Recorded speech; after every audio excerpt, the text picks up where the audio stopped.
Hi everyone, hoy os vengo a hablar de una desconocida, al menos para mí, de Ángeles Vicente. Empezamos. I'm sorry, but I'm free. Don't tell me what to be. Every day I find I'm finished symphonies. I'm sorry, but Hi everyone, bienvenidos a mi canal Encarnate Reading the World Forever. Como os decía, hoy os voy a hablar de dos de los libros de Ángeles Vicente, que me los leí justo ayer. Acabé el segundo de los dos que os quiero mostrar. Después me quedará otro de sus libros, que hay un estudio sobre ella, indagaciones sobre su vida, que ya os enseñaré, y creo que también hay alguno de sus relatos. Pero bien, primero os voy a hablar de quién era Ángeles Vicente. Ángeles Vicente nació el 28 de enero de 1878 en Murcia, pero juntamente con su familia se fue a vivir a Argentina, pues el periodo de su adolescencia y ya el inicio de su edad madura, es decir, desde los 10, bueno, los 10 en aquella época no sé si era adolescencia, ahora ya sí, pues bien, desde los 10 hasta los 28 años cuando regresó. Esos años que vivió en Argentina y de todo aquello que se nutrió fueron cruciales para después ser ella, pues ella misma, y ser la persona, la escritora que fue. Ángeles Vicente tenía hobbies como era la lectura. Digo yo que cualquier persona que sea escritor o escritora considero que debe tener pasión por la escritura, que se tiene que, ¿no?, que tiene que absorber de las fuentes para poder ser un buen escritor o escritora, pero creo que tiene que ser así. Pues bien, como os decía, gran lectora, tuvo la influencia de escritores argentinos y escritoras argentinas, también españoles, y la música también fue un leitmotiv de su vida. Pues se unió a grupos de masonería y bueno, que le gustaban los temas esotéricos, vamos, igualito que a mí.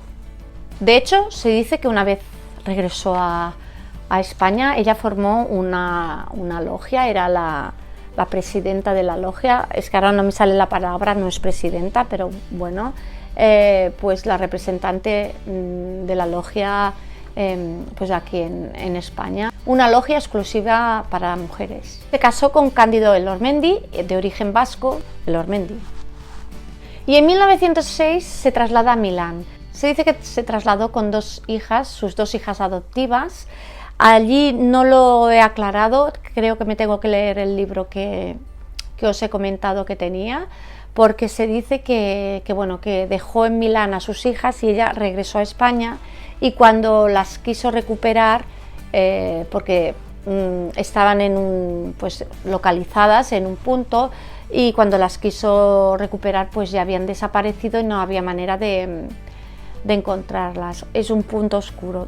Ella estuvo aquí en España, escribe pues sus dos novelas, cuentos psicológicos, cuentos un poco así esotéricos, bueno, y no lo sé porque no los he leído. Y en 1919 regresa a Argentina. Se sabe que se subió a un barco que la llevó a Argentina, pero a partir de allí se le pierde la pista. Se dice que bueno, decidió alejarse de España porque aquí su literatura no era bien acogida por todos y todas. Y es que ya lo veremos, que trataba temas que no eran habituales para la época. De hecho, el libro que os decía es es Ángeles Vicente, libre de espíritu, que, como nos dice, es un estudio y edición de Sara Toro Ballesteros, pero aquí os comenta, espera, os lo voy a decir, pues aquí tenemos, como os decía, las sombras de una biografía, nos especifica la infancia, la juventud, su formación, la familia de Elormendi, que era la familia de su marido. También se dice que una vez se había embarcado en el barco, pues que ella ya constaba como viuda. Hasta que no me lea este libro, pues no sabré más de su vida, pero creo que más o menos lo que os he dicho, no hay mucho más, vamos, es una vida que después se convierte en humo. Ahora os voy a enseñar las dos novelas que me leí. Ella tiene solo estas 2 novelas publicadas, después tiene 2 recopilaciones de cuentos, escribió también para los periódicos, para revistas, críticas literarias. De hecho, hubo un periodo de su vida que dejó de escribir críticas porque no estaba bien de salud. Entonces fue cuando fue publicando cuentos en los periódicos. De hecho, en el libro que os enseñaba también hay parte de sus cuentos. Y los 2 que hay, el primero que escribió en 1907 es Teresilla. Es una edición de Ángela Enabordonado y es de la Biblioteca de Rescate de Renacimiento. Este es el primero, pero yo me leí el segundo, que es César, con el prólogo de Gloria Fortune, de Caótica Libros. Yo os recomiendo que si queréis entrar en el mundo de Ángeles Vicente, y yo la recomiendo porque sobre todo me chocó mucho todo lo que decía en la época que lo decía y la desconocía, como os he dicho anteriormente, pues yo os considero que mejor empecéis por el primero. El primero, Teresilla, digamos que es el preludio de lo que va a ser la novela que lo pongo al revés, de César. En esta novela se conjugan características de la literatura decimonónica y también detalles de la literatura del siglo XX. Nos encontramos un narrador o narradora omnisciente que también de vez en cuando se camufla bajo la voz de algunos de los personajes. Teresilla, una chica malagueña que reside en un barrio obrero, se enamora de Francisco, pues un tipo Don Juan. Este Francisco será la perdición de la protagonista. En la protagonista, en Teresilla, encontramos 2 maneras diferentes de ser, 2 maneras contrapuestas. Una, nos encontramos la Teresilla bondadosa, la Teresilla que acata las órdenes, la Teresilla que se deja llevar por el corazón, sumisa, conformista. Y también está la Teresilla reaccionaria, luchadora, crítica con todo lo que le rodea. Así pues, podemos ver un paralelismo con las 2 corrientes que os mencionaba antes, la corriente, por ejemplo, del naturalismo del siglo XIX y la que empieza a abundar durante el siglo XX, que es, pues, sobre todo una característica, es la crítica social. Esta segunda Teresilla que os comentaba, la que tiene fuerza, la que es rebelde, nos servirá para acabar con ese final fatídico. Es que ya sabemos que el humano y la humana tropiezan 2 veces en la misma piedra, y a veces más de una, y a veces más de 2. En cuanto a los personajes masculinos, hay 3 tipos de personajes masculinos. Uno es el padre. El padre es el padre que no dice nada, que es pasota, pero a la vez se fija mucho en lo que dirán, pero no interviene activamente en las situaciones adversas por las que pasa Teresilla. Después nos encontramos a Francisco, el Don Juan, que es aquel que se cree que todo vale, que es capaz de hacer todo por conseguir lo que quiere, en este caso Teresilla, y queda impune. Y el tercero sería el poeta francés, el cual conoce Teresilla durante un periodo de convalescencia en casa de su tía. Y pues este poeta sería el ejemplo de hombre que está enamorado y que no le importan las vicisitudes del pasado o los problemas del pasado, que quiere un futuro. Aquí en los hombres nos encontramos con los hombres anclados en el pasado y los hombres que miran hacia el futuro. Referente a los personajes femeninos, yo ya os he comentado cómo era Teresilla, y ahora os voy a explicaros sobre la madre de Teresilla, porque pienso que es un personaje clave. La madre descubre las habladurías, descubren que Teresilla está tonteando con Francisco, que trabaja en la empresa familiar, y la madre evidentemente echa a Francisco del trabajo, y Teresilla decide al final irse con él por no sé si eran 24 horas aproximadamente. Su madre evidentemente está rabiosa por culpa, pues bueno, pues el que dirán y todo lo que sabemos que era en aquella época. Pero esas 24 horas en las que está buscando desesperadamente a su hija, bueno, no, hay situaciones un poco cómicas que prefiero que las descubráis vosotros y vosotras, pero bueno, mientras se supone que está buscando a su hija, piensa en si le ha pasado algo, cuánto echa a falta su hija y al final haya hecho lo que haya hecho, es su hija.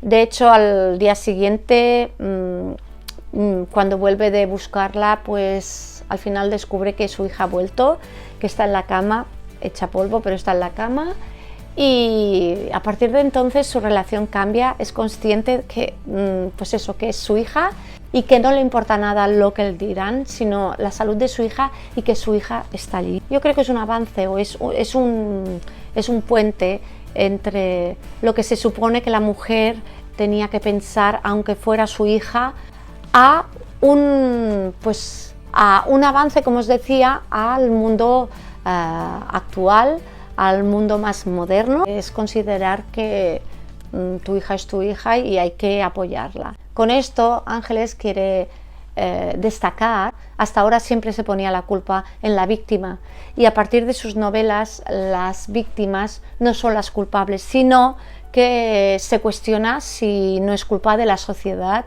en la que vivimos, si no es culpa de las personas que habitamos la sociedad, que permitimos que sucedan situaciones y cosas que no son adecuadas y que nos llevan a la perdición. De hecho, tanto en esta como en la otra, en CC, pues es un tema recurrente. Después también nos encontramos la idea, que es en otro tipo de mujeres, la idea de la burguesía hipócrita, que de hecho aquí Ángeles nos la ejemplifica en una viuda burguesa con no sé cuántas hijas, un montón de hijas, y a través de sus comentarios, de sus preguntas, podemos pues percibir el punto de vista de la autora y también de sus personajes. Aquí nos encontramos pues diferentes temas que, como decía, se repetirán en CC, como por ejemplo la salud mental, lo que nos sucede por la cabeza cuando entramos o pasamos por situaciones complicadas, cómo nos puede afectar nuestra mente a la salud también corporal. También crítica social, como os he dicho, crítica a la Iglesia. Hay una escena que la he considerado brutal, pero que no se describe detalladamente, sino que se deja entrever lo que sucede. Es una crítica a, pues eso, a la hipocresía y una lanza a favor de los derechos de la mujer. Toca también el tema del suicidio como consecuencia de todo aquello causado por esta sociedad. Porque las mujeres, cuando eran víctimas, pero a la vez estaban siendo acusadas, no tenían otra opción, como por ejemplo la prostitución. ¿Cómo es posible, no, que sea tan criticada y después los propios burgueses estuvieran alimentando pues este negocio? Y estos temas nos aparecen también en el otro libro que os enseño, y el que os he hablado, que es CC. Aquí Ángeles Vicente nos narra la historia, bueno, la vida, la historia, el crecimiento de una cupletista que se llama CC, de aquí, o CC, de aquí el título. Nos lo narra en primera persona. Y aquí nos encontraremos esta cupletista, CC, que está en un barco que va de Buenos Aires a Montevideo por el Río de la Plata, y durante ese trayecto lo que hace es intentar, bueno, la echan de diferentes camarotes hasta que da a un camarote que la persona que está allí acepta que se quede a dormir. Y es que aquí ya empieza la primera crítica. El hecho de ser cupletista pues es un punto negativo. no estaba bien visto. Por lo tanto, pues de eso se queja también la cupletista y, cómo no, a través de la cupletista, pues la escritora. La que permite que se quede en el camarote y, de hecho, ellas se escuchan y no se juzgan, es una escritora y, bueno, que le encanta la historia que le explicará CC, de hecho la historia de su vida. Durante el trayecto, como os decía, CC comenta que a veces las personas llegan a diferentes situaciones que no hay que criticarlas porque no sabemos el por qué y el qué las ha llevado a esas situaciones. Entonces, CC decide explicarle a la escritora cómo llegó a ser cupletista. Ambas mujeres, tanto la escritora como CC, pues compartirán, como os decía, ideas, pero sin juzgarse. Ángeles pone de vuelta y media a esa sociedad, como os decía, lo mismo que en Teresilla, esa sociedad hipócrita que no admite errores porque las consecuencias son casi letales, y por el contrario esa sociedad está llena de errores. Como os decía, una sociedad que acusa sin gestionar, sin analizar los antecedentes, las causas y sin echar una mano, vaya, que te hunden en la miseria. De hecho, esto todavía pasa. Las protagonistas tienen claro, son mujeres y tienen claro que quieren ser y vivir libres, siendo ellas mismas quien lleven las riendas de su vida, y si tienen que sacrificar alguna cosa de su vida, pues lo hacen. Izan un estandarte por la libertad, por su libertad, pero también por la libertad sexual. De hecho, esta novela se considera una de las primeras novelas donde aparece una relación lésbica. Bueno, hay más cosas, pero que se tiene que descubrir. La podemos considerar una Bildungsroman, es decir, una novela de crecimiento. El personaje va evolucionando y vamos viendo cómo poco a poco va madurando y se va transformando, pues, el personaje de CC, o CC, es que no sé cómo decirlo. Es decir, su niñez, su adolescencia, el descubrimiento de la sexualidad. Y como os decía, aquí también condena pues la religión. Aquí aparecen sus primeras ideas anarquistas. Los temas que aparecen pues son los mismos temas, pero ampliados y más directos que en el anterior libro. De hecho, fue un descubrimiento. Yo puedo leer hasta aquí, no quiero, porque tampoco tiene muchas páginas, tanto el primer libro, Teresilla, como el segundo. Sí que, como os decía anteriormente, yo aconsejo que leáis primero Teresilla y después este, porque CC engrandece. Continuamente estuve subrayando sobre sus ideas, sobre lo que aportó CC a la literatura española, también con los puntos cogidos de la literatura argentina, de la manera de vivir de los argentinos de aquella época, el pensamiento, todo ello se conjuga en este libro.